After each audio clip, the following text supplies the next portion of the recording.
Naglabas ng opisyal na pahayag si BTA Speaker Muhammad Yaqub hinggil sa open letter mula sa Recover Bar Movement na nananawagan na magbitiw siya bilang speaker ng BTA.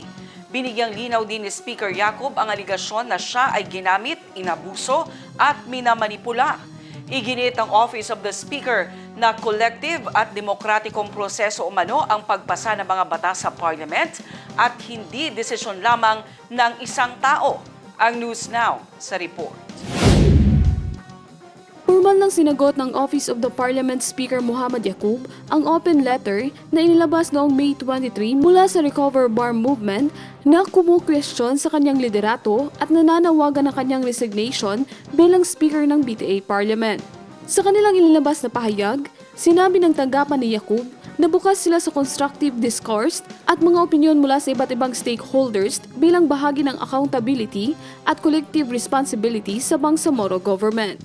Gayunman, nilinaw ng Office of the Speaker ang mga aligasyong siya umano ay used, abused, and manipulated. Sa pagpasa ng ilang controversial na legislative measures, kabilang ang pagtanggal sa none of the above o nota options sa official ballots, amendments sa Bangsamoro Electoral Code at Parliamentary Districting Law. Ayon sa tanggapan ni Yaqub, dumaan umano sa masusunod committee deliberation, public consultation at plenary debates ang bawat panukalang batas bago ito maaprubahan sa Parliament. Binigyan din ng Office of the Speaker na collective at collegial act umano ang pagpasa ng mga batas sa BTA Parliament kung saan may karapatan ang bawat membro ng Parliament na maghain ng amendments, mag-debate at bumoto alinsunod sa democratic at consultative principles ng institusyon. Nilinaw rin ng tanggapan na ministerial lamang umano ang pagpirma ng Speaker sa mga legislative measures at hindi discretionary authority. Sa kabila ng kontrobersiya, tiniyak ng Office of the Speaker na patuloy nilang gagampanan ang kanilang mandato habang pinangangalagaan ang adhikain, dignidad at kasaysayan ng pakikibaka ng Bangsamoro people.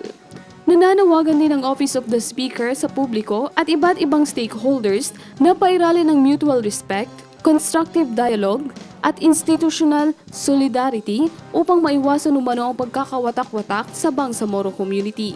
Iginit naman ng tanggapan na nanatiling pangunahing layunin ng BTA Parliament ang pagpapanatili ng kapayapaan, hustisya at makabuluhang pamamahala para sa Bangsamoro people. Criza Chavez, iMinds, Philippines.